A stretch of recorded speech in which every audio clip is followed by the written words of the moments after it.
reppin' that star, I do it so well. It's Puma on the toes, but the stars on the clothes. I'm Starboy, fresh at the DF Dub. Yeah, I'm a hard hitter. Don't stare to fit, it'll ego hit you. What is you saying, man? Look at the swag. Please do forgive the brag. I'ma pull up later in the Cowboy jag. Don't you slip on the drip, I'm flossing the sauce. Go so hard for the star.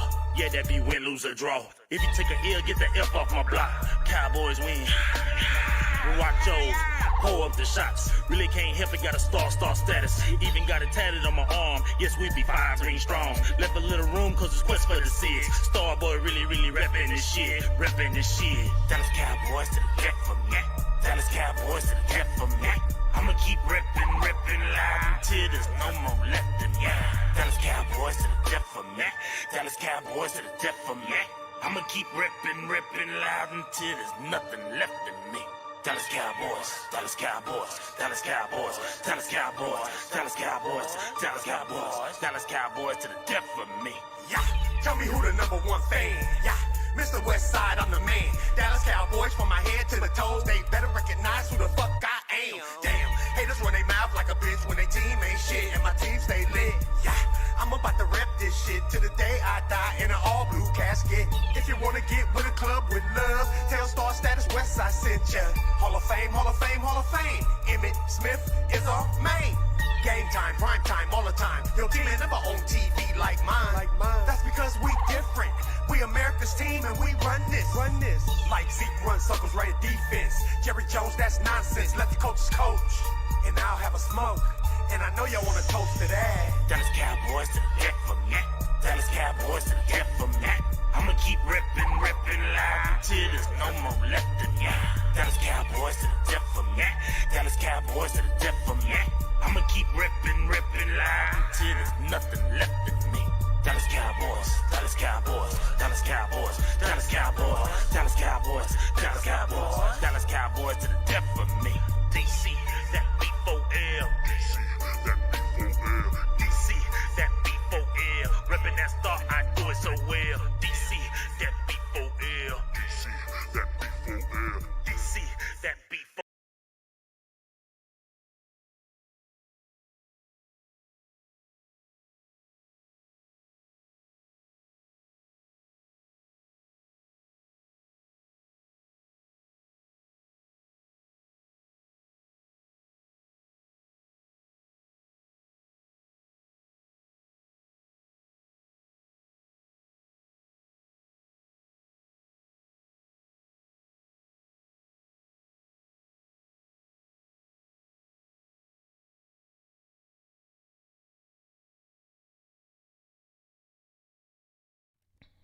What's up with you guys? It is your boy West Coast, and we live in the building, man. How are you guys doing on this great, what is this? This is Monday, man. With this quarantine, man, I ain't gonna lie, it's making it very, very hard for me to keep up with the dates. So I mean, shout out to my boy Boss. We got him live in the house. Here we go. What's up with you guys? We are live in the building, man. How are you guys doing? I know you guys see the new alert system above my head that we have. And the cool thing about that is anytime you do a like, share, or follow, it is going to put this nice little alert above our head. So, if you want to engage in that, make sure you get hooked up on that. But, hey, man, it is your boy West Coast. We live in the building, man. I appreciate everybody for stopping by. We got some cool stuff that we're going to be popping off today. We're supposed to be having my boy, man, my OG, man, Lincoln Coleman, supposed to be sliding through here at some point. So, I mean, if he slides through, we're going to have some fun conversation with him. If it doesn't happen, then we'll definitely get him on at a later show. But I'm definitely looking forward to seeing him get on here at some point. So if he gets on here, we definitely going to talk some football. But if not, you already know who you got. You got West Coast. You got Boss Cowboy. You got your two favorite Cowboys. Anywho, ain't that right, Boss Cowboy? What's up with you, man? Hey, what's going on, West Coast? How you doing? Shoot, man, I'm feeling good, man. I'm feeling good, man. It's like, man, this is like you know how the prom is coming and like you got your suit already and it's laid out on the bed. You know what I'm saying? You did tried it on like 3 times. You know what I'm saying? I'm ready to go, man. Like I'm really low key tired of talking about the draft, boss. Can I admit it? Am I okay to say that on national TV? Can I say that, bro? I'm tired of talking about it, bro. I'm ready to do this, man. Yeah, it's like Christmas, Like when Christmas get here, you ready to open up the gifts, right? So Yeah, man. This is like what day is if this is Christmas? This is like what day? This is like Christmas is the 25th, so this is like December. Was this like the December 23rd? yeah, yeah, it's getting hard to sleep. I'm 5 years old, 5 years old again. It's hard to sleep. It's like, I can't wait till you get here. Yeah, man.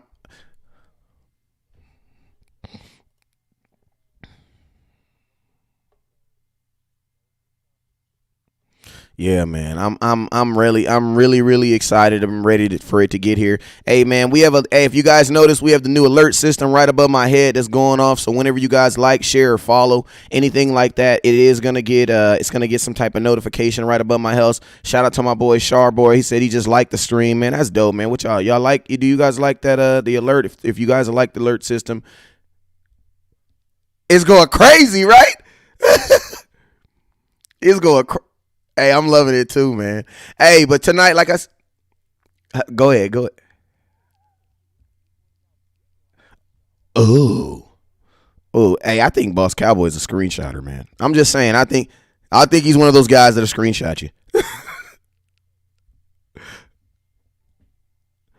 Oh, hey, my boy D Money, the host, just sent 50 stars. Feed Zeke, feed Zeke. Oh, I love it. I love these. Hey, I love this alert system, bro. I love it, man. Hey, that was dope, right? Hey, I told y'all I had something special for y'all. Hey, that's them late nights, man.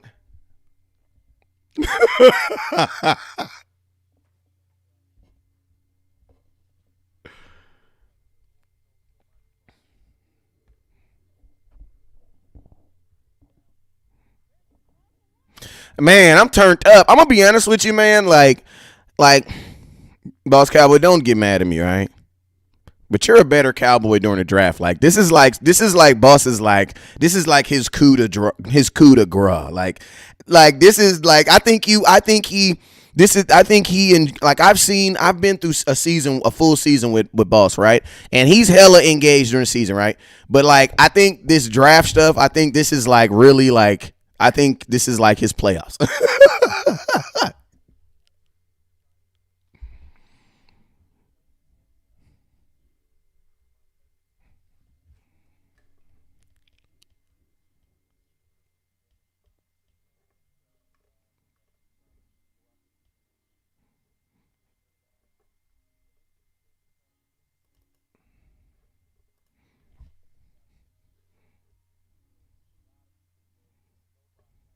Cowboy fan base and in this arena, man. Like they are so engaged.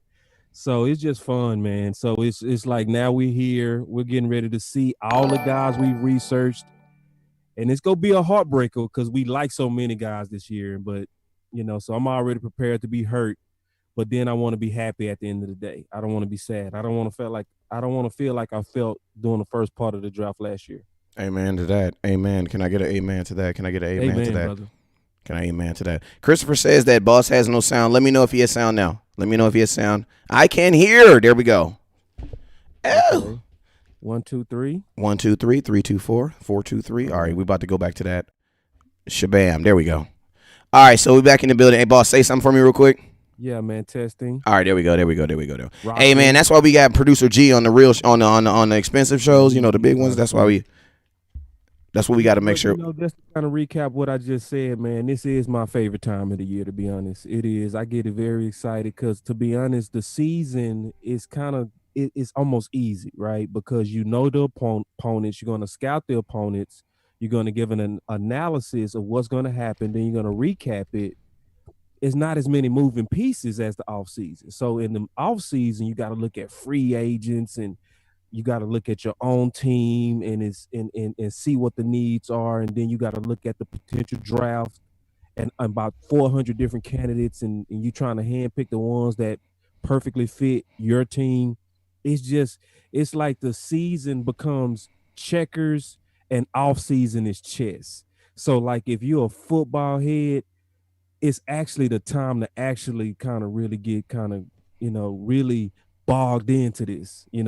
Yeah. And I still recommend that people cram with the God. because the guide is going to be so important actually going forward because we're going to be able to, from the Boss Cowboy 2020 guide, do a snapshot of the thinking of 2020, right? So as we going forward, we gonna be able to kind of grow, So now yeah, you're right, man. You hit me dead on the head from us doing a shows for a whole year. Yeah, this is my time. I love this part of the season. Yeah, man. So kind of like to start it off, man. I think I wanted to bring up kind of like this discussion a little bit because I think this is something that a lot of people are going to be kind of like, it's if you're paying attention to anything that's going on right now that's outside of the Dallas Cowboys that have to do with the draft. I think one thing that's one kind of like reverberating thing that you're hearing a lot is there are a lot of teams right now who are definitely okay with trading back, man, who are just okay with either trading back or moving around. But for the most part, there's a lot of teams that are open to almost like selling their pick, because that's basically what you're doing when you're selling your pick. And I think a lot of times when things like that come up, a lot of people want to look at that and be like, okay, what can the Dallas Cowboys get for the 17th pick, or, what can we do for the 18th pick, or things like that. And a lot of people don't know that, Jimmy Johnson created a trade value chart, and basically it's a value that puts a number toward each pick, and you're able to determine, which pick is what's the value for each pick, and you basically can almost, look at the value number of it and kind of determine, what you're able to get for your 18th pick. And Boss Cowboy, man, Mitch, while I pull it up, man, go ahead and elaborate on this chart a little bit and why you like it so much. No fair catching, man. I'm finna take this to the house. So, Hey, this the fade. Hey, this the fade route. When Cooper he hit you with the fade route, this the fade route. yeah, man. Check fade, man. No more stop routes. But anyway, yeah, man, like that value sheet is super important because it gives you a gauge of what's fair. That's the most important thing that it does, and then it lets us know whether a trade is actually realistic, is it over ambitious, or are you selling yourself cheap? So the trade value sheet that was created by Jimmy shows you his genius, his systemized mind, and why we were so good at acquiring value under Jimmy Johnson is because his mind was seeing capital in terms of players and assets under this value sheet. So, and you raised a really, really, really, really good point as you pull it up. A lot of teams are at the top are starting to look at kind of moving down, which also goes to what we've been talking about on this show. Is that I think this is a very risky first round. you know. And I think teams and It's like eating scouts that are late night collectively chili. saying that together, West Coast. They're collectively saying, in my opinion, I feel better about the bottom of the first and the second more than I do the middle to the top of the first. This to me, from my analysis, and I've written a book on the offseason and these guys. I think it's a bust alert, major bust alert for a lot of candidates, and they not really saying it. And you're not going to hear from the television guys and the television NFL analysis guys that go through the draft because they trying to hype it. It's about excitement, but the scouts behind the scenes, from your point, West Coast, are saying, we might want to kind of move down and get more. Yeah. So I it's just mean, a lot of second round guys that actually have first round talent, and we can go through many. But this value chart is very important, as we kind of gauge that. And just absolutely. one last thing, a cheap plug. Go ahead. Cheap plug. I just wrote an article inside on my page where I basically said likely what the Dallas Cowboys are also looking at moving down using this value chart, because if you look at the people that they brought in, they had 8 candidates that was 17-ish in terms of their grade. 17, meaning they was around 17, 18, 19, 20, 16, 15, that grade point. 8 players. 16 players were from the bottom of the first to the whole second round. So when you are a company like the Dallas Cowboys and you have that many interviews, that much manpower put on the bottom of the first and the second, that's obviously saying that they're also mainly leaning on moving down as well. Yeah, man. And I mean, this is my thing right here, man. When you start hearing about other teams possibly wanting to sell their picks and things like that, well, I mean, you have to start evaluating how, how flashy is your pick. You know what I'm saying? It's like the old saying, M300 looks like a Bentley until a Bentley drives by. You know what I'm saying? You know what I'm saying? So you be thinking you got that fly. You be thinking you got that fly ish. You know what I'm saying? I got that. Oh, and then the 18th pick gets sold for a Stratus. And now you're looking at yourself like, ooh, do I really want to be in this? Because I mean, this is kind of like. This is kind of the tone that West Coast is kind of taking this entire draft process. And I've been telling you guys, I've even said it on air, and then Boss Cowboy would come back. Hey, somebody just did something. I just missed it, but somebody just did something. But hey, I used to say this, man, and Boss Cowboy would always come up and clean it up. Why? Because he wrote a great guide that is very important. So the draft is important. But I used to say stuff like this, man. For this year, the draft is not going to be as important as that free agency. You want to know why? Because there's going to be so much uncertainty in this draft. And more importantly, teams that have processes that they're able to do that they would normally go through to scout players and to decide, is this the type of player that I'm looking for to be in my program, cannot do that this year. So and the thing about it is, it's like there's so much money invested in, like, especially them top 10 picks, that you have to know what you're doing with that pick, because if you get it right, you can get a 5-year guy that's going to be good for you. But you got to think like this: if you miss it and you don't do good, well, the year before, that was a loss, because you got to remember, to get in the top 10, you got to have a bad season in the first place. Like, imagine if Zeke didn't become the guy that he is and the Dallas Cowboys still went 4-12. We went 4-12 to get Zeke. Like, all these teams, you had to lose those games to get there, unlike Miami. You know what I'm saying? So it's like, right, there's a lot that goes into it, like, not being able to, do medical checks. You got to think like this: for a team like the Dallas Cowboys, we're a team that pretty much, we'll take a chance on you. If our doctors, because we got the special doctors at Baylor Health and something is one of them. It's somebody's last name, Baylor Scott and White or somebody like that. We send you to that special hospital and you come out all healthy and well. You know what I'm saying? But we weren't able to do that this year. You know what I'm saying? So it's like, it leads me to believe that players with injuries, man, you had better have somebody in that team or that organization that likes you, that's pulling for you, because medical rechecks and things like that, and just pro days, we weren't able to do this year. So it really explains why there's such a not even an urgency, but why there's been such a an openness, because usually you don't have this type of stuff, boss, until Thursday. You're waking up and hearing these types of things Thursday, man. Shoot, it's Monday. They trying to get, you have teams literally trying to get a jump before other teams. And my thing is this, boss, look at this chart. One thing that's cool about this chart is it also has a draft order. If the Miami Dolphins are able to, at 18, because there was a rumor put out today that the Miami Dolphins are possibly trying to sell that 18th pick and move up. And remember, they already have a pick right here at 5.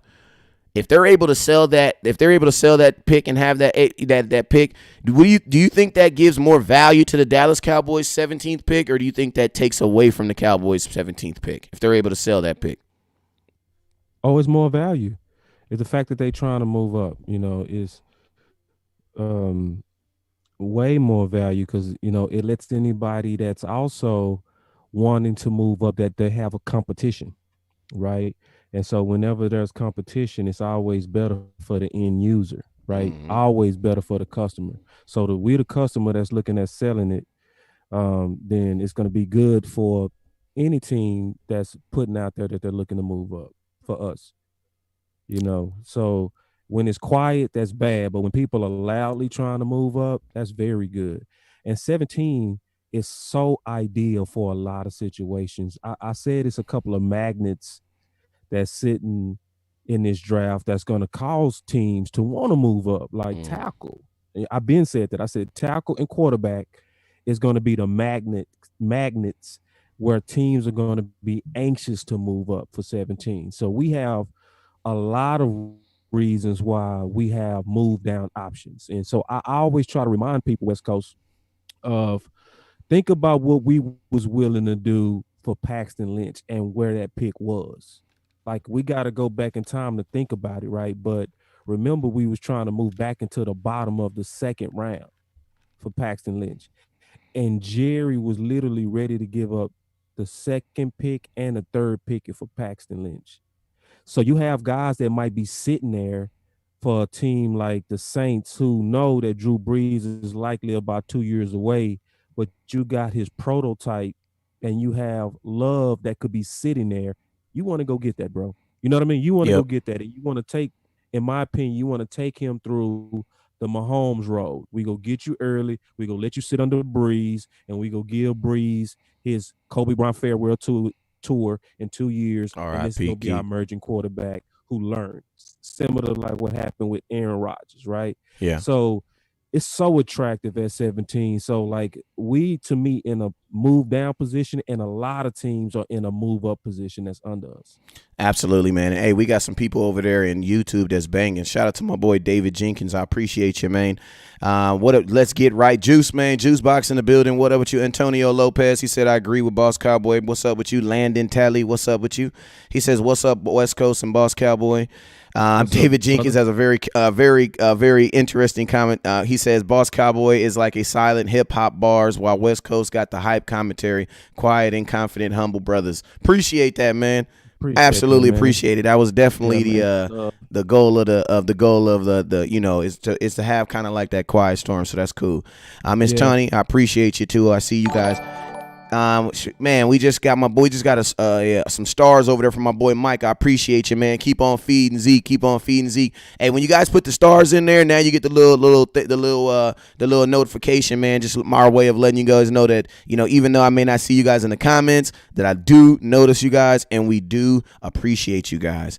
Now, you know, looking at this trade chart, you can already see right here. I have it above me right here. The top overall pick is worth 3,000 points, 2,600, and it basically goes down in increments of 400 all the way till you hit 1,000. Actually, all the way until you hit. I take that back. Until you hit 1,500. Then there's a. Let me just do it. It's increments of 400 from 1 to 2, and then from 1 to 3.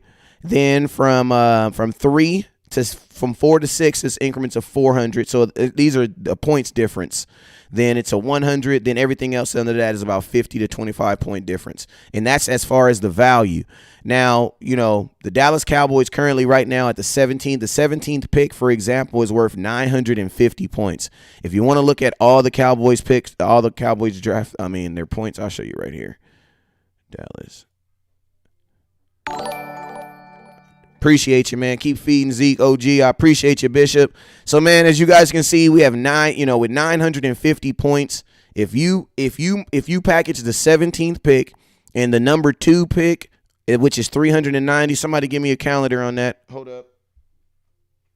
We're one of them smarts at. One of them ones that always be correcting me when I post stuff, telling me my grammar wrong. Somebody let me know how much is that. And why you doing the math? One of the good things to I'm just saying it be on my head. Hey, it's to be honest. Sometimes you can call people BS, man, and sometimes we need to send this out to kind of really hold up. So that's 950 people be having crazy ideas. Ooh. Like, let's move up to Miami and get Tua. All right, so with this value chart, it shows you about what that would cost. So you got 1,300. Adding it up, you start being like, bro, you crazy. Like, no way we giving up the whole world to move up that far. So, boss, it's 1,340 points. So with 1,340 points, that's giving up your 17 and your second pick for 1,340 points. You can move up to 9. Yeah. And you really can't even move up to 9 because 9 is, God dang it, 9 is 1,350. Right. So you can realistically, to get up to pick number 10 to Cleveland, to go up 7 spots is going to cost you your first round pick, which is you'll be giving that up, and it's going to cost you your second round pick. So is your second round pick worth going up to pick 7 different players? Is there a player worth giving up that you feel that you're going to lose? Pick 51? I Yeah, don't yeah. Actually, it is, know. but that's another debate, and that would really depend on the team and how you view your needs. So, if you, to me, like Dallas, I already broke this down, wrote a whole article about it, where I believe moving up for one of the tackles would make sense because you get four main crazy benefits for just one pick. So, I would be aggressive on something like that. Now, I'm Appreciate not you, going to Pat. be aggressive on a particular player, Yeah. especially one with question marks. So, but if you're a team that need a quarterback or you feel like you're a quarterback away, you might be aggressive. So with us for those free tackles, because and this is how I analogize those guys. It's four tackles that's to me, or really two, that has a Moss, what I call a Moss type of difference in the other guys. So like when Moss was drafted, Randy Moss, he was so much better than everybody else. To be aggressive to go get him was just logical because that's like a 10-year weapon, that you're gonna spend maybe two picks to go get. So when you have that type of difference in an athlete, like I feel like these are gold jacket potential type of tackles. I think some of these guys, you literally sit down and you don't even have to think about it for 10 years. I think if Beckham can stay in shape, he's going to be a plug and play, done. Don't have to worry about it. You're finished, even looking at tackle for 10 years. So, yeah. So, in that case, only a few I would be aggressive to go get like that, for Dallas. But mainly, I'm team move down. Absolutely. And if you move down, where are you trying to land if you're trying to move down? I would say ideally the Saints. That would be a real good place to go, because I think you'll be able to, at that point, be able to pick up a second rounder. If you move down that far, if you move down only a little bit, you'll maybe net a third rounder, which I still love the third round guys, but I would want to try to get an extra second. And if you move down, or maybe even move down twice, like I would be that aggressive because I don't feel good with that middle part of the first round talents and people that's there. Like I don't feel the people that they have sitting there like CJ Henderson and even Chason. I have too many question marks to be like, okay, I feel good about that. If I have question marks about it, I'd rather go down where I feel real good about those guys, especially at the value place where I can get more of them as well. Yeah, I mean, and if you're looking at the cool thing, the one thing I like about, trading back is then that value chart flips because then it gets to work in your favor because now you have a pick that's worth 950 points. So, I mean, you got to think like this, even if you go back to like the Saints or, my thing is between 18 and 32, I need to find a team that needs a quarterback. You know what I'm saying? Because Oh yeah, a quarterback is the yeah, easiest way yeah, to and sell a pick. it's some So down there. let's look at Miami Dolphins. I'm thinking before then, I think the Miami Dolphins would have, it would make no sense Yeah, for they them to probably trade. took. You Yeah, know what they I'm probably saying? They would have took already care of taken a that. quarterback. Oakland Raiders, possibility. Also look at teams that need tackles. Yeah. Well, but I'm just okay. So Just for move up options, because this is a rich tackle class. absolutely. So Oakland Raiders, quarterback They possibly. good. Jacksonville Jaguars. They go receiver likely. Who? Oakland. Yeah, yeah. Because Jacksonville they trying to Jaguars. push the AB thing, the number one guy. They almost got stuck with a committee, kind of like what we went through, and they gonna be looking for a hero to come in my opinion. Yeah.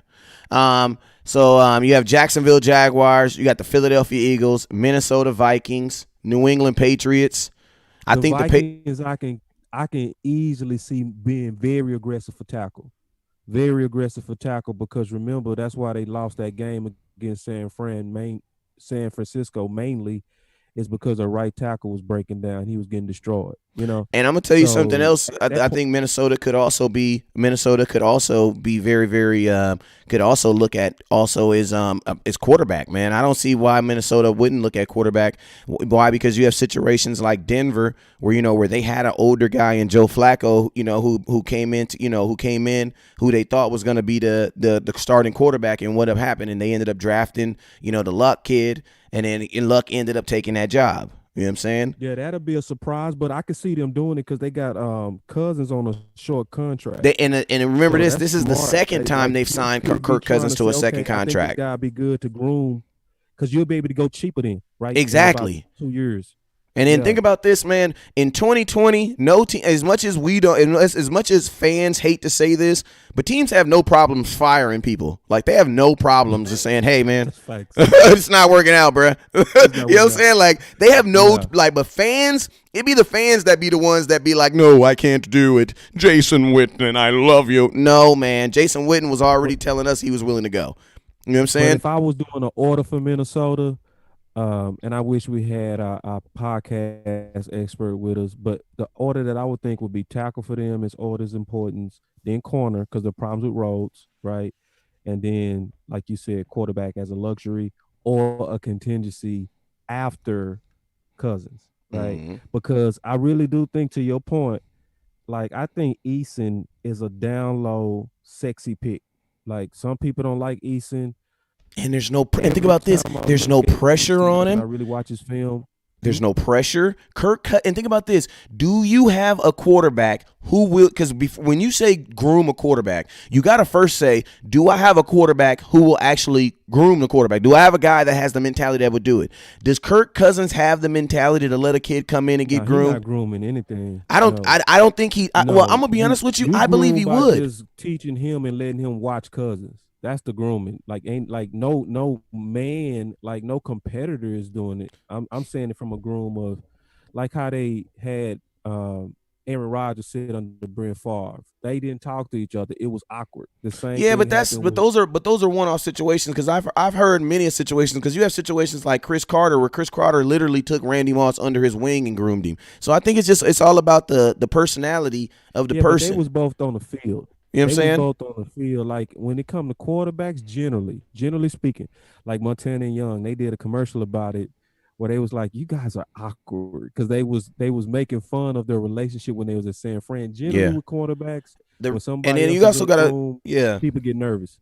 You It's also only got to one say like ball. you also got to think about this, boss. They got picked Minnesota. The reason why I say quarterbacks to me seems like such a pick for the Minnesota Vikings is because they have pick 22 and pick 26 in the first round.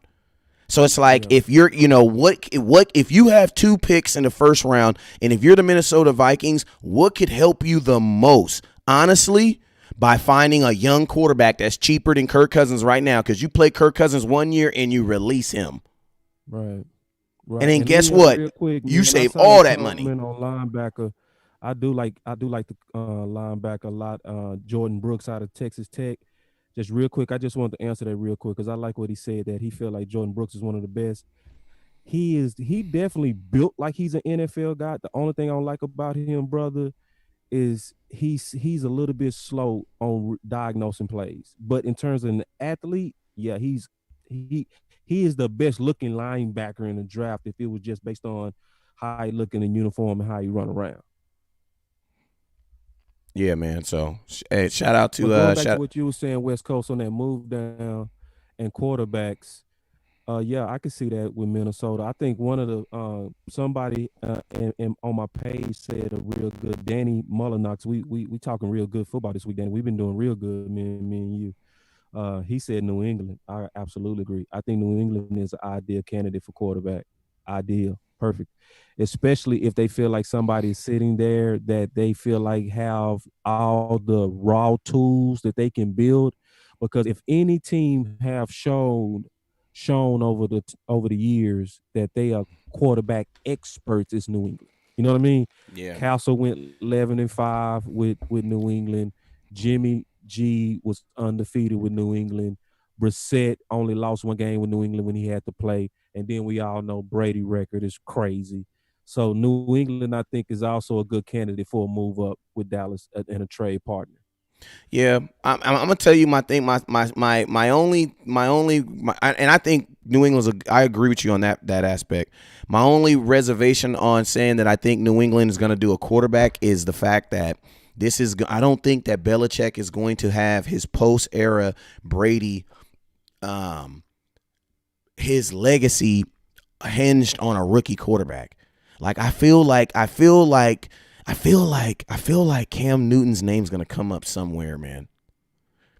Like I just feel it, because it's like if the defense that you have right now in New England, like you're gonna have to pay all those dudes. You have maybe 1 year. I was looking at those contracts over there, man. They have maybe like realistically 2 years.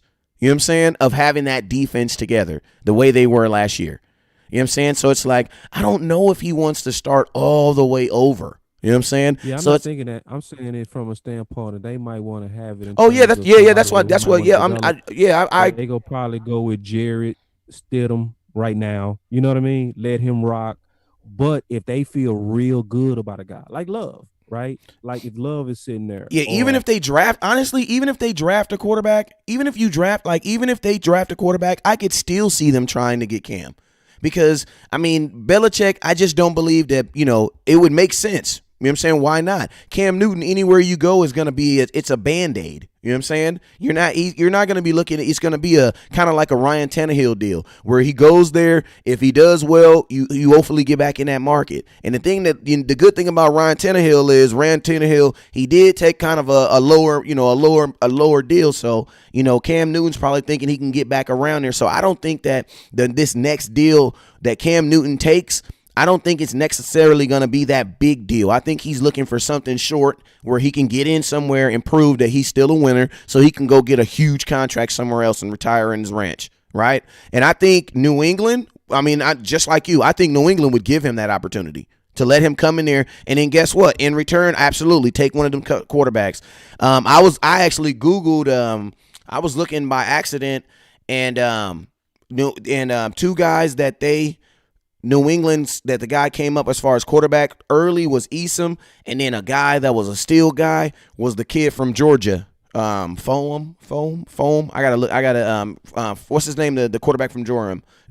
From. Those were the two quarterbacks that they were saying that were like New England style quarterback. Arm, but very accurate. That seemed like New England. He's New England-ish.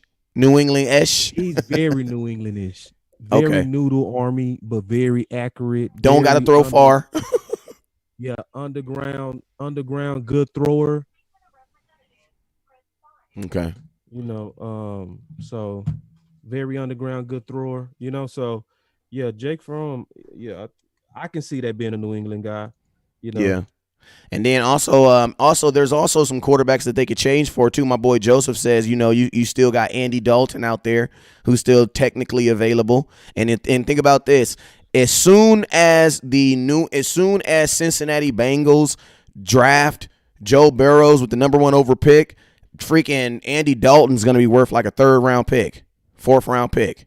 You know what I'm saying? You might be able to get him for the dirt cheap. You know what I'm saying? If you trade for him right now, teams that might be looking to move up for a quarterback. Who else? Give me a name. Well, I'm not looking at the list under us. I was just because you was going by order. I mean, if you look at keep it real. Just kind of like hopping around. If you look at Tennessee, they're sitting there at 29, even though they just signed Ryan Tannehill. You could easily even see them even drafting one of these young kids, because I think a lot of these teams are starting to understand that these kids need at least a year. You know what I'm saying? That's if you're looking for your Patrick Mahomes, well, Patrick Mahomes didn't come in and do it right out the gate. That's not what he did. And think about this, boss. Not even to go into a whole nother sport, but that's what they're really doing in the NBA. You know what I'm saying? That's why I say just make the kids go to college, man. Make them go to college for 2 years. You know what I'm saying? It'll make it better for everybody. You know what I'm saying? Because they're coming in and they're the kids who are better aren't even real rookies. You know what I'm saying? So, I think this draft, because of this virus and everything, I've been saying this, I think it's tainted. And because of that, I think for the first time in a long time, free agencies and free agents, they're back in line to what they're supposed to be. And that is more valuable than guys who have never played in the NFL. Like, I think for a minute, because of all the glitz and glamour, and think about this, boss, you can't really make a show out of free agency. You can't do it because you can't have all them deals happen on one day, right? But you can do that with the draft. So I think with the presentation and how the NFL has done it, but think about this: in the heyday, the NFL draft was in a back alley in damn near in a sweat closet. Free agency is where it was at. You know what I'm saying? And to keep it real with you, boss, I want to ask you one question, man, before we even go on to our next subject. And this actually is a free agency question, but I want to ask this question to you and myself. Do you think the Dallas Cowboys have done enough? And shout out to Miller, appreciate you. Do you think the Dallas Cowboys have done enough to kind of go into the draft not desperate? Yeah. Well, they could do a little bit more, but I think they've done very well. I think they've done very well, very well. And there's so much left after the draft that's still going to be available. Like your Leary ideal is Please sign Ron Leary. Available. You know what I mean?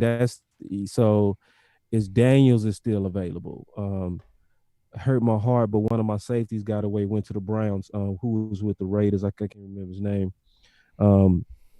But yeah, he got away last week. But it's a lot of good talent that's still going to be. I think Trey Boston, is still available. Hey, for boss, safety. I have a crazy idea. Is still available. I have a crazy idea. I have a crazy idea. They talking about all these guys that they was looking to trade, right? You was hearing that, right? Like they were talking about the two receivers that they was looking at trading. Because it's a lot of deals out there. Because certain teams are overstocked. Yep. Like look how Arizona invested into upgrading for Murray, and then put even more in there when they got Hopkins. They weaponed him on weaponed on weaponed him. They got last year, bro. They overly weaponed him. They overly weaponed him up. Overly weaponed him up. And then they got Hakeem Butler. Yeah. And you still got the old man over there who still go play till he's 80, Fitzgerald, and you just brought in Hopkins. That's over weaponed. So when you overstock, and Fitz is about to be their third. Oh my God, that's crazy. And so when you overstock like that creates what we call marshals, where you have to unload these guys for a good price. Wow, I forgot. Yeah. So it's the oversupply which creates opportunities for teams that's shoppers, and we're value shoppers. So like a Kirk really makes sense. We need a number 3 receiver. They have too many number 3 receivers. So hey, boss, what about this? What if the Dallas Cowboys do this, right? What if they do all this talking with the Jets about Jamal Adams? Talk. And then you get a final answer, right? And then you pick up the other phone and you call the Minnesota Vikings and be like, hey, Minnesota Vikings, the Jets said they said they want 2 first-round picks for Jamal Adams. How about we give you pick 17 for Anthony Harris? Or how about we give you a second rounder in a package for Anthony Harris? Because a lot of times we look for this big old huge diamond in the sky, and it's a nice little ring right there on the side too. And what I mean to say is there's a guy who the safety from Minnesota is still out there and still rumored to be available on the trading block. And that's the safety this dude. And this is, you know what I'm saying? I know as much as we love Jamal, I love Jamal, I would absolutely love Jamal to be the Dallas Cowboy. But I'm just saying if it don't happen, there are some other options out there that are really good. And one thing I like about Harris is Anthony Harris. Yes. One thing I like about him is because somebody said today, West Coast, why y'all want Jamal Adams? He don't even get interceptions. He got 2 interceptions. I'm like, yeah, but he gonna help everybody else. And I was like, a little bit of me was like, yeah, you're right. But at the same time, I understand what Jamal's gonna do, right? But Anthony Harris, he get interceptions right now, bruh. Like he gets them right now. Like right now. I think he had like 6 last year.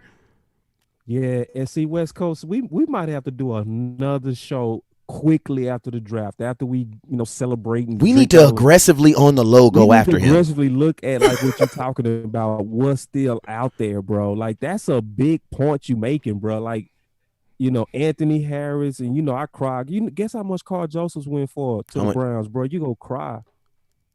$2 million. See, that don't make no sense. I'm going to tell you why that don't make no sense. This is why that doesn't make no sense. Because I did a video, man, $2 million, that's ridiculous. That doesn't make any sense. The Dallas Cowboys brought Carl Joseph in as a 30 visit. That means they were possibly thinking about drafting him as a first-round pick. They brought him in. possibly in like. Hold on, We got high. We got high. Ooh, it make you cry, bro. We got high. It's true. I mean, I'm gonna be honest with you. In a situation like that, if he went, I ain't gonna lie. I would have probably. One would have got fired. It would have been a Cowboy for 2 weeks. Hey, it's business, bro. I'm sorry. It was 2.5 million. Still though. What are your thoughts? What are your thoughts? What are your thoughts though? What are your thoughts on the Dallas Cowboys on a possible what are your thoughts on Anthony Harris, man? What are your thoughts on that, man? Love it, man. You know, and some of these guys that still in the Boss Cowboy God are still available. And your point is still epically good. And see, I'm so glad you see, because what's going on right now is a lot of people are trying to build viewers by selling the dream of only one elite safety. It's like, and they don't shop for anything else. It's like you are a 4, but you only have an appetite for ladies that are 15s. Say it again. Say it again. Bro, hey, somebody need to hear that. Say that again. Somebody needs to hear that. Say that Somebody again. needs to hear that. Y'all need to let that sit like let it simmer in your soul. Let it hit your soul. I'm not knocking our safeties. I'm just saying, like, in terms of how long we've been waiting on just the Woodsons to come back. Right? I can only date Kim Kardashian. If it's not Kim Kardashian, if it's not Beyonce, if it's not Beyonce, are you serious? Like what? Bro, like, listen, it's nothing wrong with wanting Jamal Adams. And I would love it, and I would be willing to trade and give up stuff for that type of talent. But there's some beautiful women out there that love you. Everybody's talking about that, but nobody's talking about what you just said, which is, and if not him, then what about Anthony? Bruh, he has 9 interceptions in the last 2 years. Getting fussed at right now for Carl Joseph going for $2.5 million. Bro, he has 9 interceptions in the last 2 years. 9 interceptions. 9. Right. And Minnesota don't want to pay him. Think about that. Trey Boston, like, it still got Ha was 6th on my list, bro. 4 of the people that's above him still sitting out there. I know, that's crazy. Hey, but in the Boss Cowboy 2020 offseason guide as the 6th best one. Hey, boss, think about this. And think about this. The guy gives you 9 interceptions in the last 2 years, right? And this is a guy that Minnesota really is not trying to pay, right? The Dallas Cowboys. Y'all was mad about not paying Byron Jones? Like, are y'all kidding me?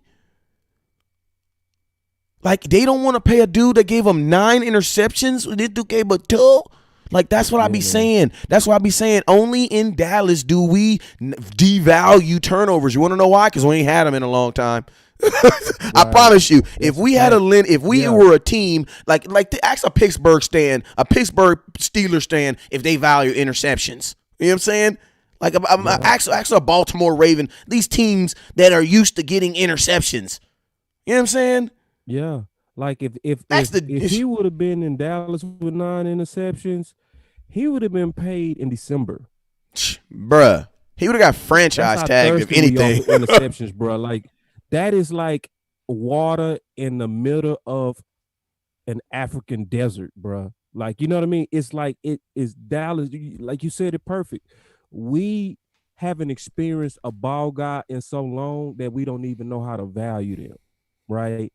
And like you looking at, like you said, a team like Minnesota that's like, we don't want to pay this guy with 9. But it's crazy because we not beating the drum publicly for him, though. Fact. Are we beating the drum for him? No. Fact. We got our eye on only one person, and if we don't get him, we feel like we failed in the offseason. If we don't get him, Xavier Woods will do. Like, what? So you're telling me, like, and think about this. This is basically what the Dallas Cowboys sold you guys when it came to Earl Thomas. If we can't get Earl Thomas, Xavier Woods will do. That's what they said. Yeah, that's what they said. That's basically what we said. That's exactly what they said. Right. Appreciate you, Jesse. Yeah. And I'm gonna take one quick spin out of that real quick, because I'm gonna start lobbying this offseason for something, and that's something I'm just not hearing enough of either. That same confidence that they showed in Woods and Heath is the same confidence they need to really be showing in my boy Jordan Lewis and even a Woozy. Woozy with the Uzi.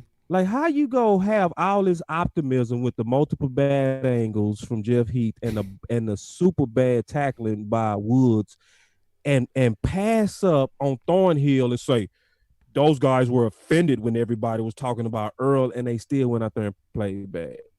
But the guys that's actually playing good, y'all, we need to get CJ because I don't trust Lewis. We need to go get Diggs. It's like, what Lewis do?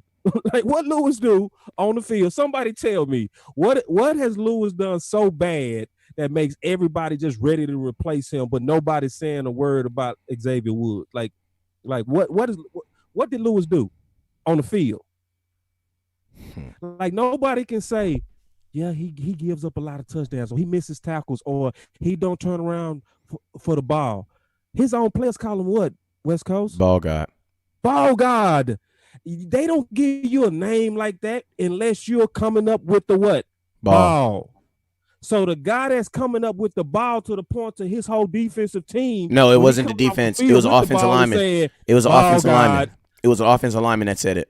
It was Xavier Sulafule too. I saw a lot of people saying it. That's like, yeah, but I'm just saying that's even more incredible. That's because the offense, right? Yeah, that's even because the offense is only gonna who ain't even supposed to be paying attention to you over is like seeing him over there. Like, exactly. An offensive lineman heard somebody else call you that, and they said it. It was an offensive lineman. It was Xavier. It was Sulafule, and Jarwin said it. And then Collins was like, "Dang!" Collins was like, "J. Lou the," and then it was Show says, "J. Lou the ball god." Like, that's what ball god. Like, if you got a nickname, man, like even with me, man, like, man, like, all my man, y'all know what it is, man.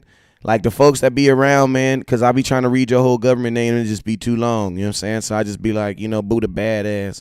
You know what I'm saying? Jamez, what up? And then he be like, it's Jaquez. Like, bro, obviously I know what your name is. You know what I'm saying? You know what I'm saying? You been killing my boy name, man. I know he do. He Jamamo Momo. And like, just put it like this. By sheer deduction, the amount of times you've corrected me would let you know that I at least know what it is. You know what I'm saying? The numbers say that I should at least know what his name is.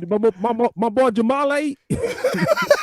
Jamal, as he says, as long as I don't call you Jamiz, right? Shoot.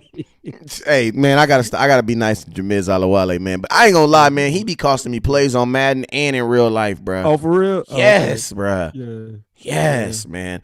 Hey, man, I want to talk about a real weird situation, man. A crazy conversation, man. And this is, I want to bring it up, man, because we had some conversations about the Dallas Cowboys basically going to a West Coast offense.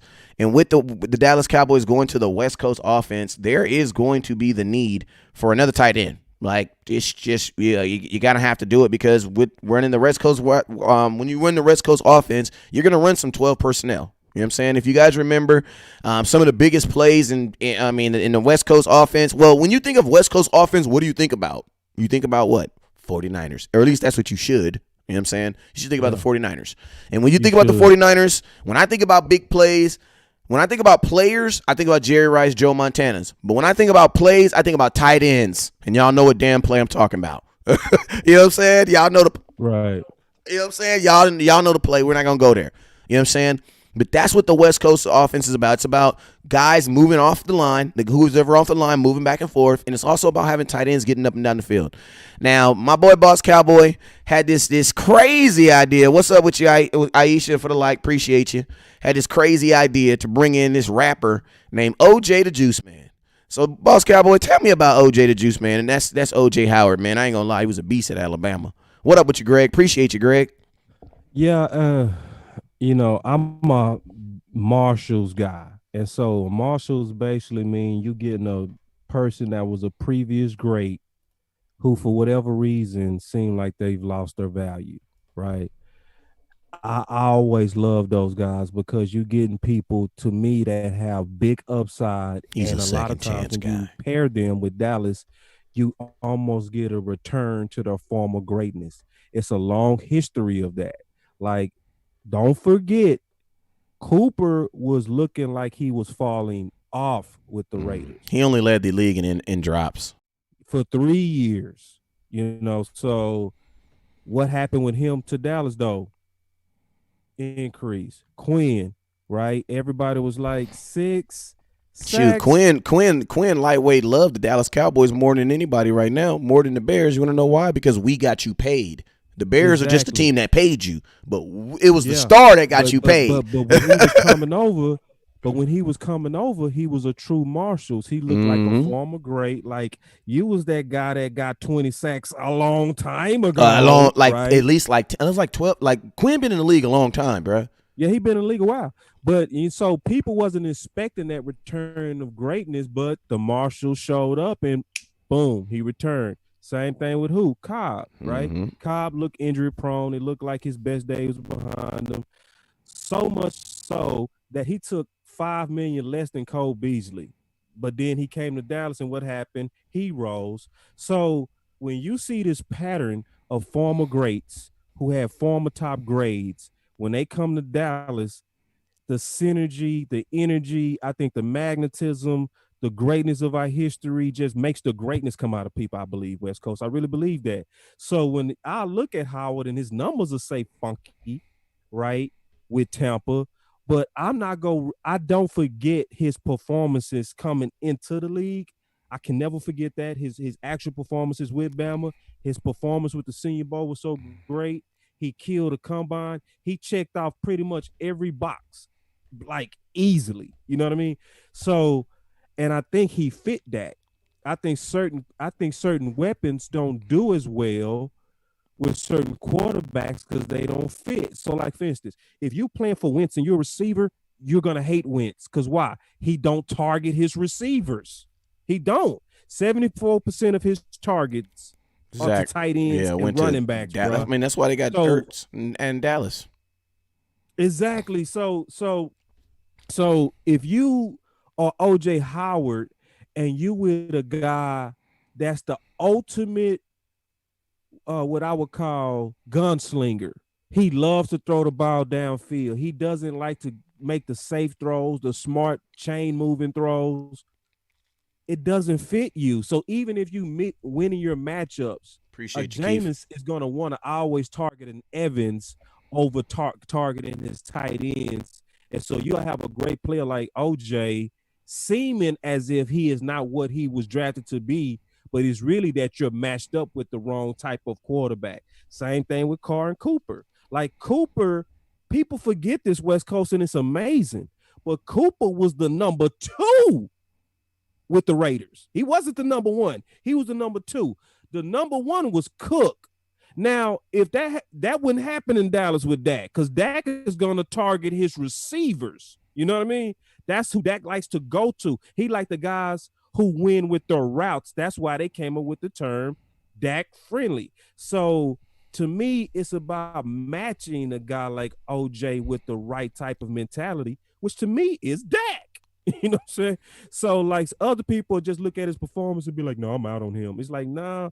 I mean, we come up too much on guys who look like they was former greats but flawed. Like how many times we got to win using that formula before we learn that that's a winning formula for us? I mean, this is my thing. I'm looking at his numbers.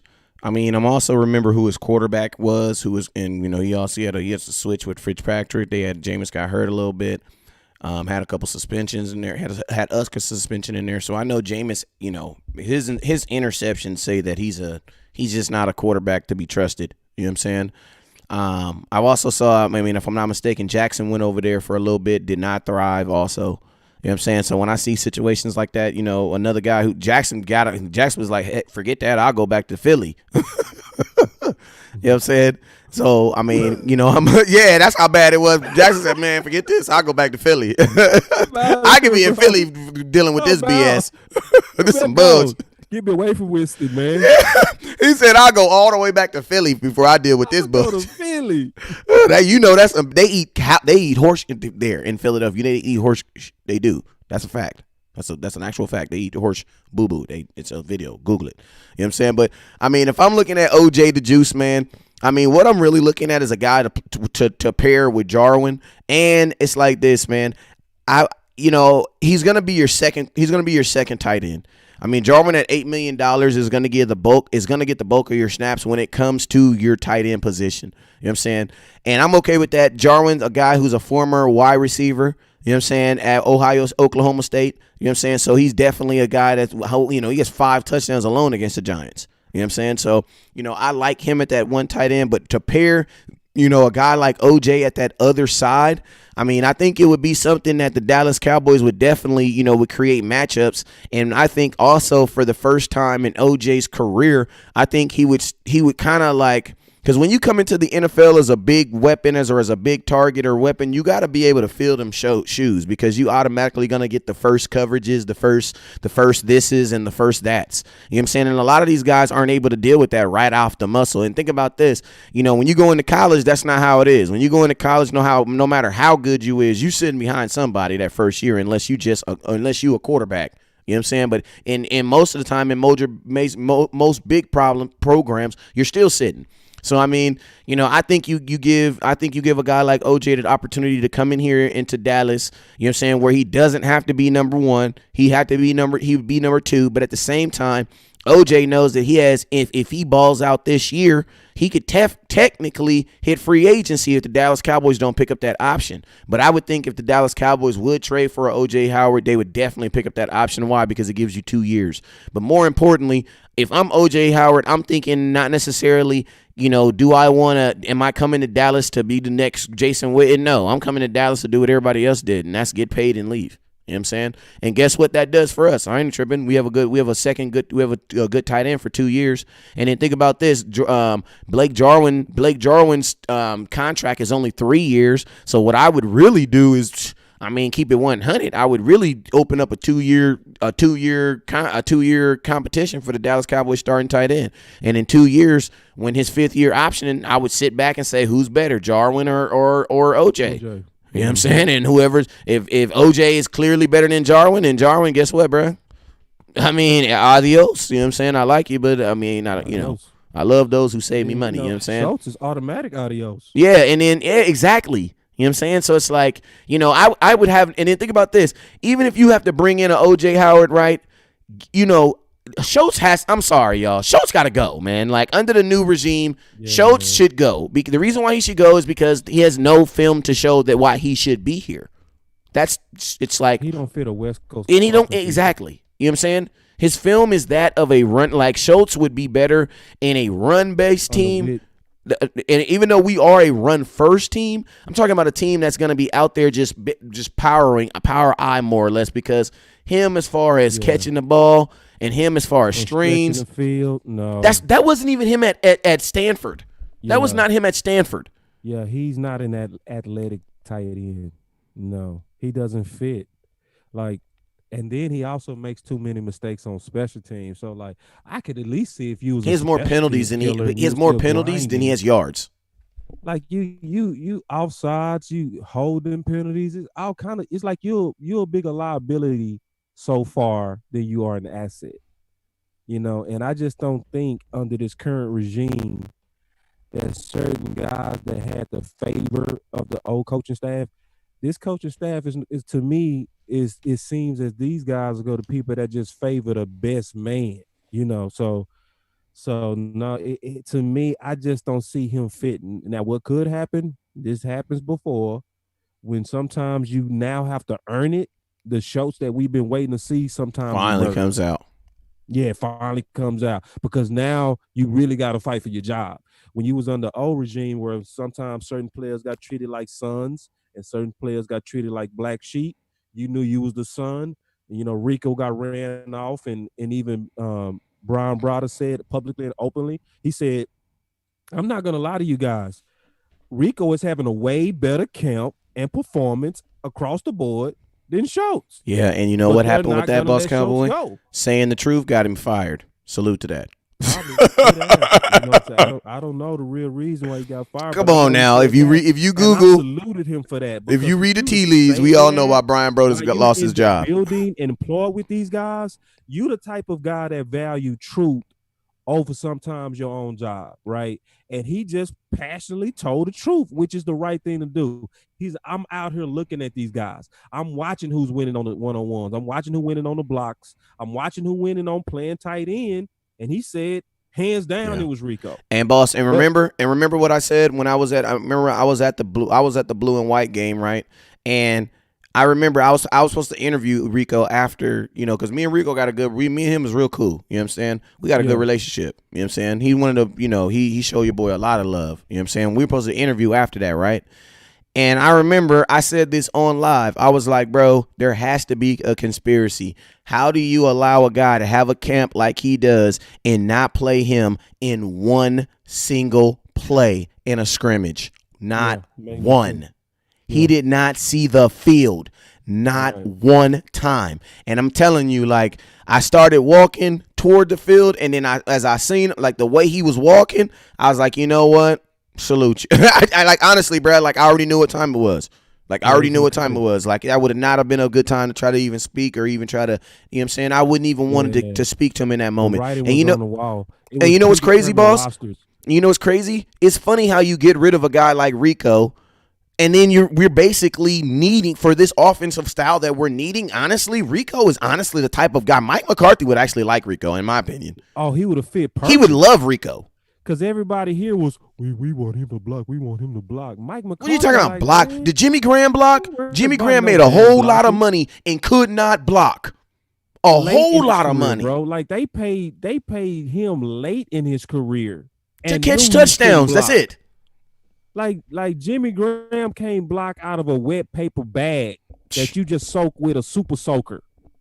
And they still gave him a 3-year contract. That tell you what McCarthy values in tight ends, stretching the field. Mm-hmm. If you can get a body on a body, that's good enough for McCarthy.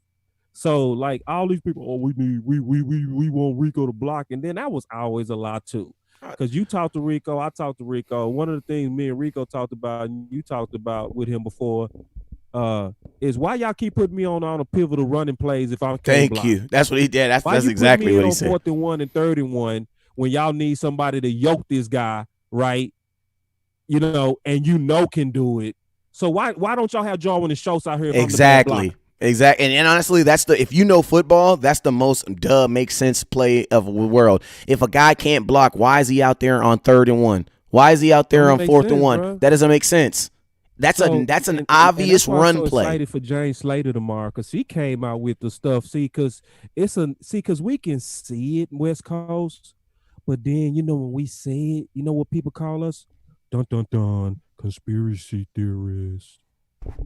They say Rico just couldn't play, but we over here like, hold on, we seeing the same pattern with Georgia Loca, where he came in and he said himself on his podcast that it was predetermined rosters.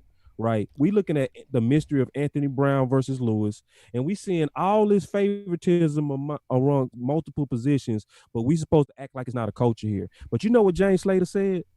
And she gonna be our guest tomorrow. James Slater came out and said this. She said what they players found and what they thought was Scott Linehan played you less if he didn't like you. Appreciate you, Henry Smith. Feed Zeke. Hey man, that's a shame, man. Sean says that's the dumbest excuse they tried to use for not playing Rico. If James Slater came out with that, who are these people that played less? Could it be Bryce Butler? Could it be Rico? Because it never made sense to bring Bryce Butler back but give him 1 or 2 snaps when he was obviously one of Dak's best go-to guys. Now, he don't fit where he is right now. He's not doing good. But when he was with Dak, Bryce Butler was doing his thing. They led the league in connection. I'm going to keep it real. Statistically, Dak Prescott had a better connection with Bryce Butler than any other receiver. Now, he threw more touchdowns to Dez Bryant, but statistically, he had a better that's why Dak was so – that's really why Bryce Butler was so confident when he went on TV talking about some, I ain't coming back to Dallas unless I'm starting. And the reason being is because of them, that deep ball threat. But he just forgot that it was another receiver on the other side that was helping him out a lot. Appreciate you, Henry, for them stars. I just saw us pop up against the stream right now. Ty says, I say we should look at the young beast from Dallas Renegades XFL team who's a monster game. Man. He played as far, was the best tight end in the XFL, and on top of that, he's 6'9". Yes. Y'all thoughts? Preach it, brother. Amen. Can I get a can a church get an amen? I mean, the only thing that sucks right now is that you like normally the Dallas Cowboys would have what's called Dallas Days, and basically as long as you live within 100 miles of the Dallas Cowboys stadium, you're able to get on a list and come try out, right? Yeah. So they didn't have that this year. So a lot of players like him, and they're you're not gonna hear nothing about them because it's like they're not gonna work. They're not working out.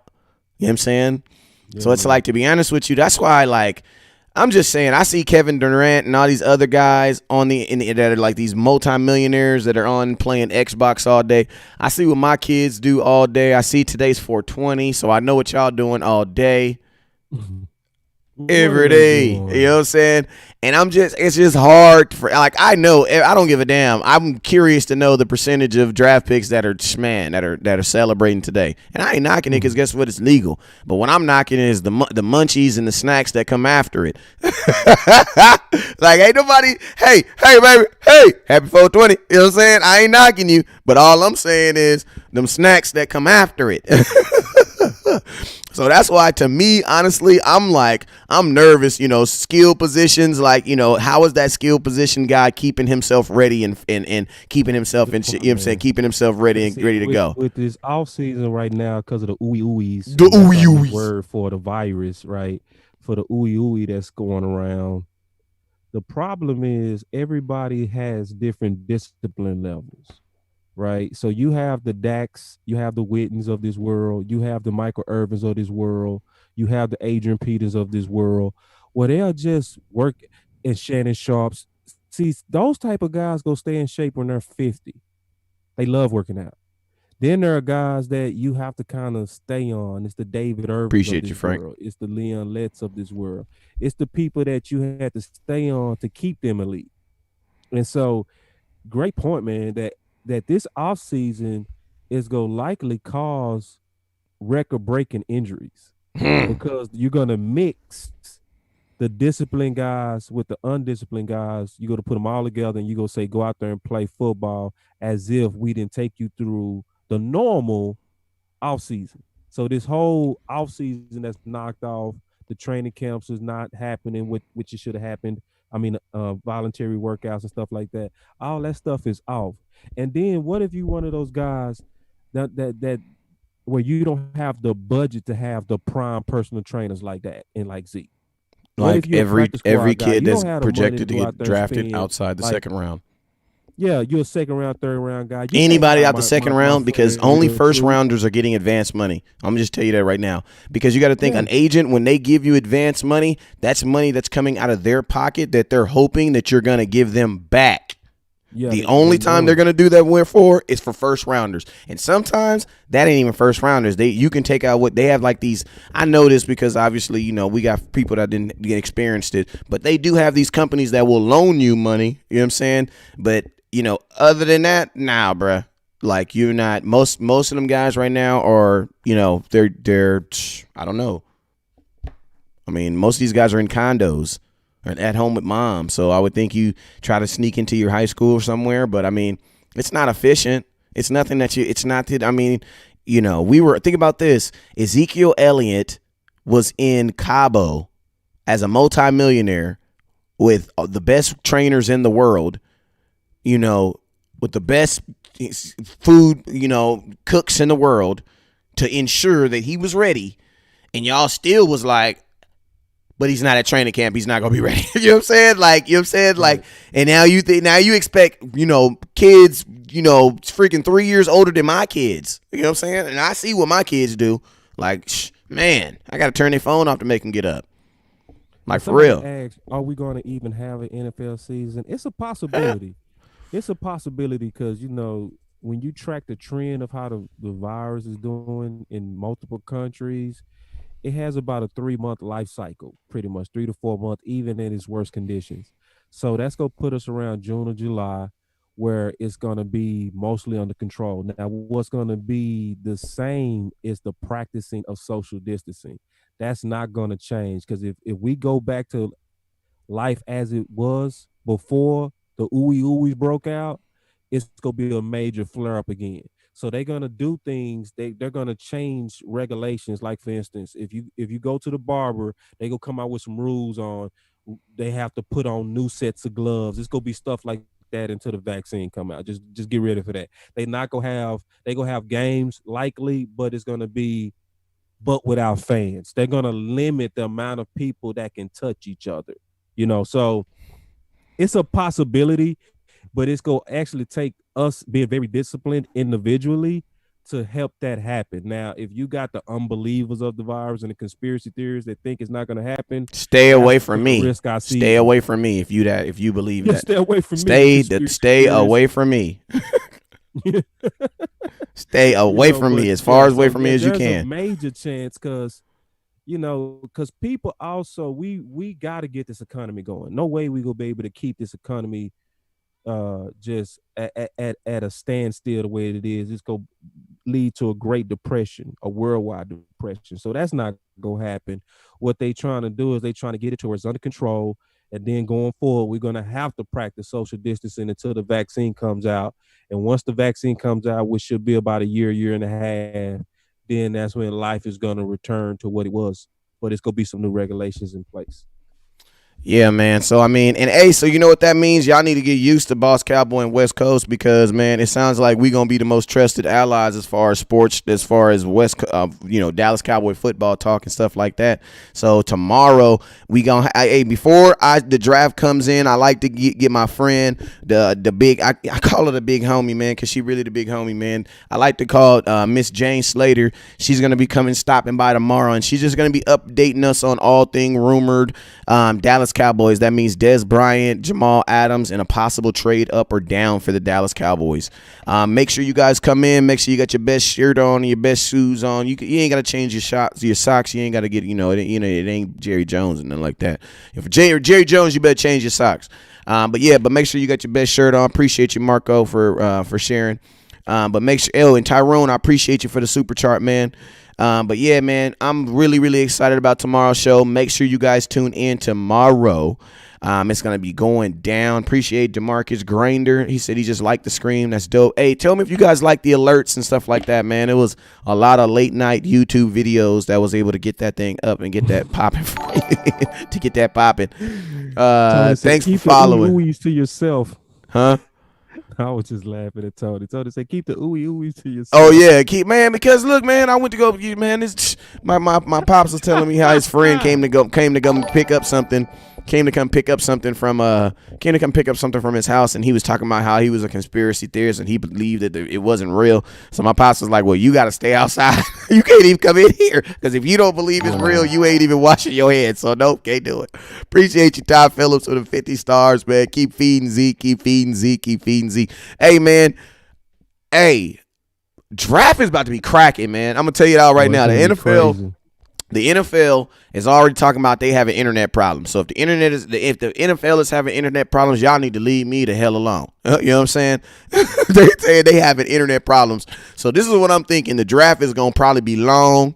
I think Jamie Foxx is gonna have some hella jokes, and I think he's gonna be funny for the first 45 minutes. But when that hour 20 minutes hit, it's gonna get real for Jamie Foxx. So I'm telling y'all this: if y'all appreciate you, Roy. If y'all really want to know what's going on around the NFL and in the division and every single thing that's draft, bring yourself on down here to you know what I'm saying. You bring yourself on down here to West Coast. You know what I'm saying. What did Suge Knight say? Man, if you tired of them bloggers just making jokes and not telling facts, bring yours over here to Boss Cowboy and West Coast, man, and we got you. We're going to take care of you. So Thursday, we're going to be live. Friday, we're going to be live that night. And Sunday, we're going to be live. I don't know what they're going to be showing on TV, but it's not going to be as interesting what we're doing right here. So make sure y'all tune in. Boss Cowboy, man, let them know where they can find you at, man. Yeah, man, Boss Cowboy Sports, man. I got 3 new articles out. Let me know one of them articles. Let me know one of them articles. Yeah, definitely at bosscowboy.com if you want to go straight to the blog site. But then I always post those blogs and those articles on my page, which is at Boss Cowboy Sports on Facebook. Hey, Boss Cowboy, I want to ask you a question. If, say I was a guy, right, and I knew the draft was coming up, and I wanted to buy a guide or something that had all these guys' names in it, and I could literally just, while they're drafting, I could just click on it and I can just look at the players and I can just see the players.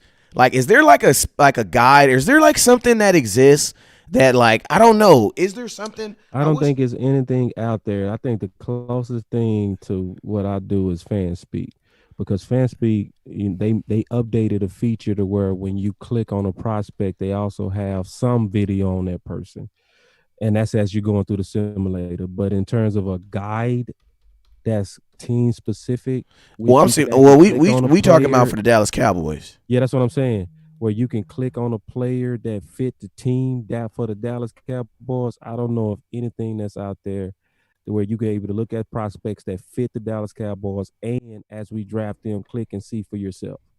So, in that, you're right. The draft guide is very unique, and the good thing is, I see other draft guides that's out there. All these draft guides go generally stop when the draft is over. All right, and The I got draft I guide got does the not go draft guide stop. right.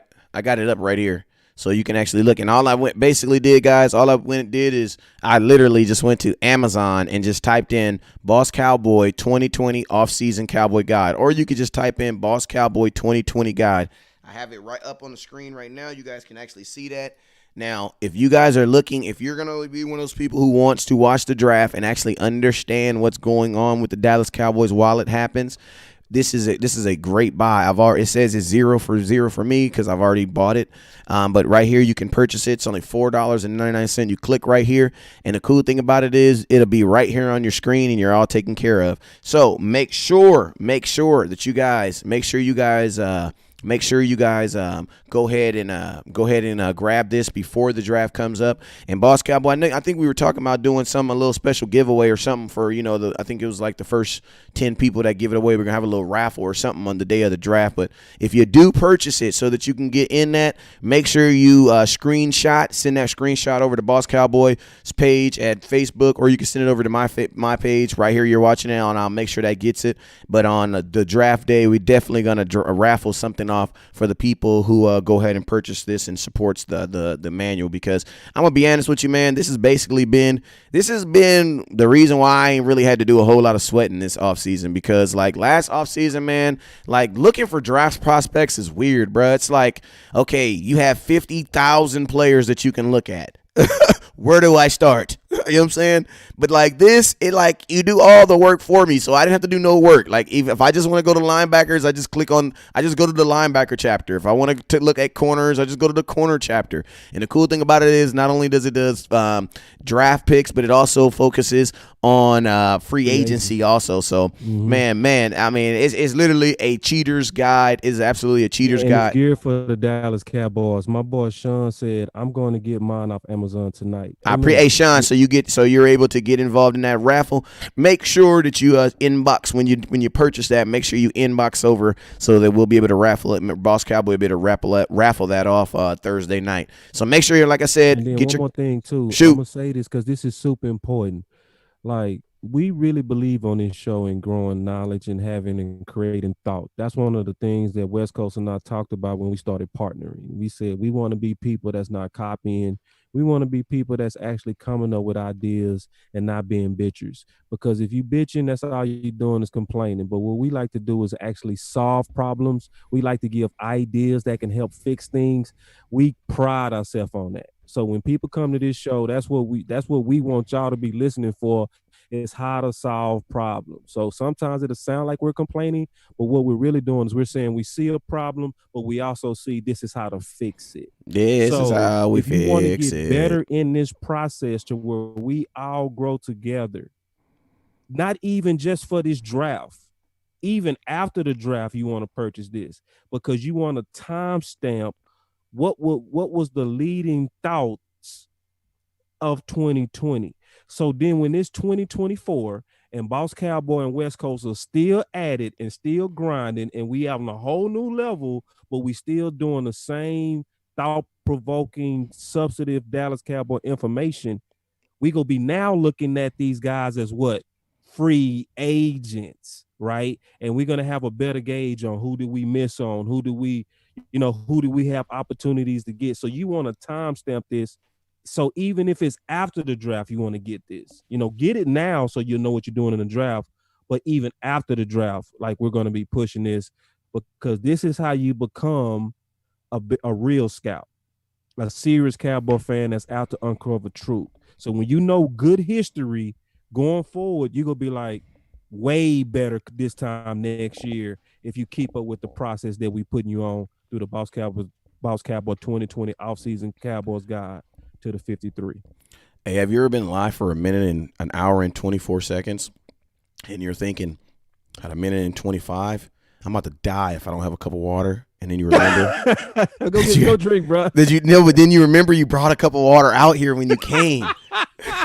Because, bro, I'm going to tell you, man, like, with all these upgrades, like, I'm really taking it serious. Like, I don't even, like, I used to have, like, cups of water and stuff all the way around, and it's just, I have too much of my supporters support on this desk. Funny. I have, like, you feel me when I say this, boss? I have too much of my supporters support on this desk to take a chance of something messing up. So, dropping some water, you know what I'm saying? So, I put my cup down here, so I'm thinking I'm literally about to die on air. And then I realized I had that cup of water. But, hey, man, tonight has been a one heck of a show, man. Hey, I apologize for not being able to get Mr. Coleman on there. He texted me, let me know he had something come up. Either way, we understand it's life. We'll get him. He's a Cowboy fan for life, so we'll get him on here some point in life. Either way, I got my homegirl, man. I got the GOAT. Jane Slater coming in tomorrow. Greatest. She going to be on. We're going to talk. We're going to talk about what she talk about. We're going to ask her some questions, and then we're going to use the rest of the show to kind of break down those things those nuggets that she gave us. So make sure you guys turn in tomorrow. And then on Wednesday, we got OG Quincy Carter, Dallas Cowboy quarterback out of Georgia, Bulldog coming in. So that's definitely going to be a dope interview, man. So, but you guys already know what it is, man. I appreciate everybody for rocking with your boy, man, with Boss Cowboy, man. Make sure you guys tune in tomorrow. Like I said, make sure you guys tune in tomorrow, and you guys already know what it is, man. Never look down because the star's up. Peace.